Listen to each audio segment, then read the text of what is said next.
Olá, amigos da TV Justiça, está no ar mais uma edição do nosso programa Prova Final.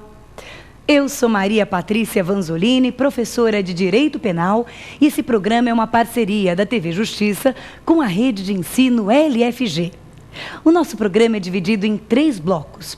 O primeiro bloco se chama Tema do Dia. Nele você vai ter uma breve explicação sobre determinado assunto jurídico. O segundo tema se chama Pergunte ao Professor. Nele, eu vou responder a perguntas de telespectadores do Brasil inteiro a respeito daquele tema. E o terceiro bloco é o X da questão. Nele, nós vamos colocar em prática tudo aquilo que aprendemos na teoria. Nós vamos verificar como é que aquele assunto pode ser pedido numa prova da OAB ou de concurso público. O nosso programa de hoje vai começar com um pequeno fato histórico. Ele se chamava Joaquim José da Silva Xavier. Era dentista e aos 46 anos foi condenado à morte pela forca. Mas ele não cometeu nenhum crime hediondo. Ele não cometeu um homicídio, nenhum roubo, nenhum estupro. Ele simplesmente lutou pela independência do Brasil. Eu estou falando do Tiradentes. O dia de sua morte é comemorado até hoje, no feriado de 21 de abril. Ao longo da história, homens e mulheres renunciaram à própria vida porque não toleraram renunciar à liberdade, não toleraram a escravidão. Esses episódios nos lembram de quanto esse bem é precioso e de como o livre-arbítrio é o que nos distingue das outras formas de vida e o que nos torna verdadeiramente seres humanos. A aula de hoje é sobre liberdade. Se você já se sentiu tolhido, se você já se sentiu ameaçado, constrangido, ou se você acha que anda trabalhando feito um escravo, então você não pode perder esse programa. Não sai daí.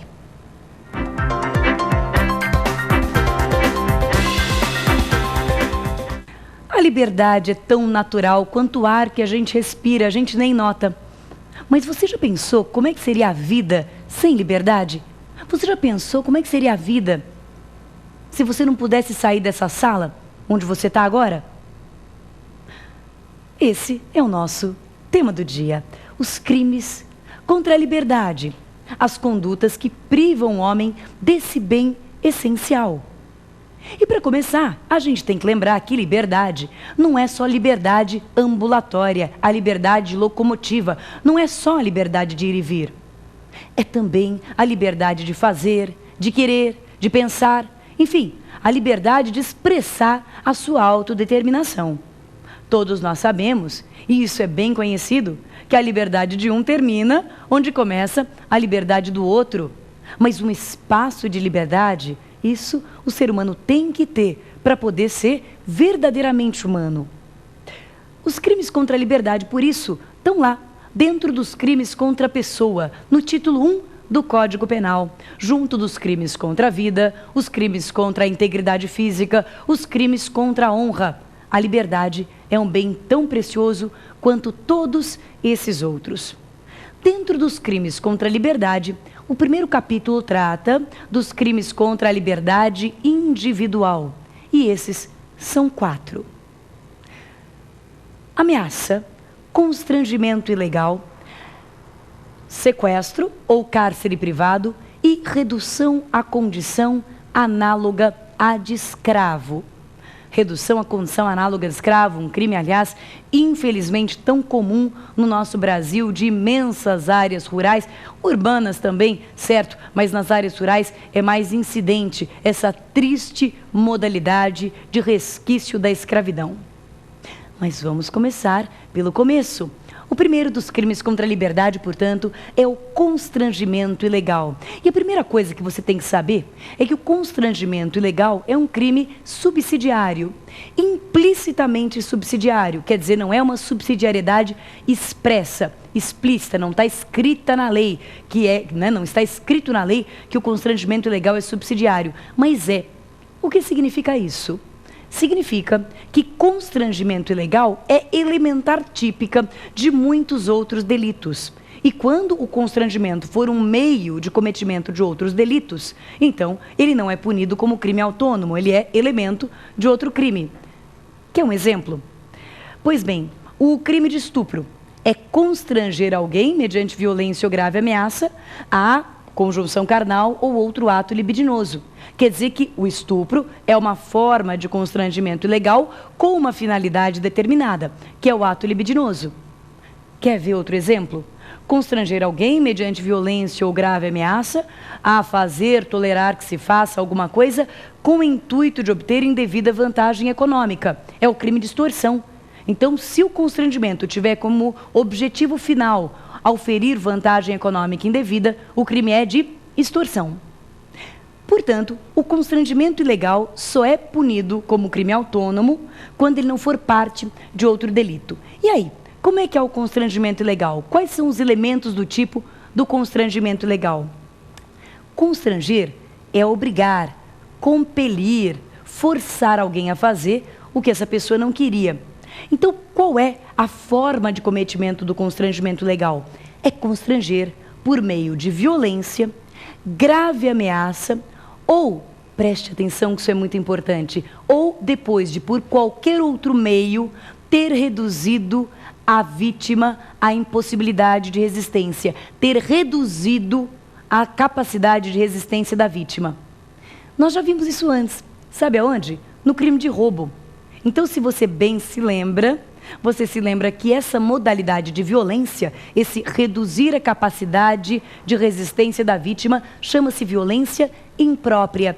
Isso aparece no roubo e, olha só, voltou a aparecer aqui no constrangimento ilegal. Portanto, o constrangimento ilegal é constranger mediante violência, grave ameaça ou por qualquer modo após ter reduzido a capacidade de resistência da vítima. Então, por exemplo, através da administração de soníferos, entorpecentes, através de qualquer modo, a hipnose, né? Enfim, teses, situações mais mirabolantes, mas por qualquer modo, depois de haver reduzido a capacidade de resistência da vítima. Essa é a violência imprópria. Mas é constranger a quê? Quer dizer que se eu encontro alguém na rua cometendo um crime e impeço essa pessoa de cometer o crime, eu pratico constrangimento ilegal? É isso? É claro que não. E por que não? Porque o constrangimento ilegal é obrigar alguém a fazer o que a lei não manda, fazer o que a lei não manda, ou não fazer o que a lei permite. Fazer o que a lei não manda, ou não fazer o que a lei permite. Portanto, obrigar alguém a não cometer um crime não é constrangimento ilegal, porque a lei não permite que se cometam crimes. O constrangimento é obrigar alguém a fazer o que a lei não manda ou a não fazer o que a lei permite.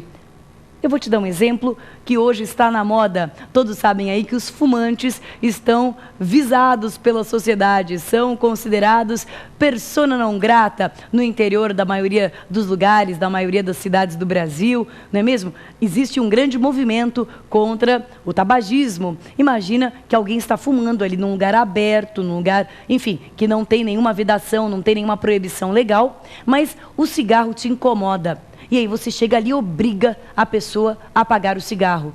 Trata-se de constrangimento ilegal. Você está obrigando a pessoa a deixar de fazer alguma coisa que a lei não impede que ela faça, que a lei não proíbe. Portanto, constrangimento ilegal.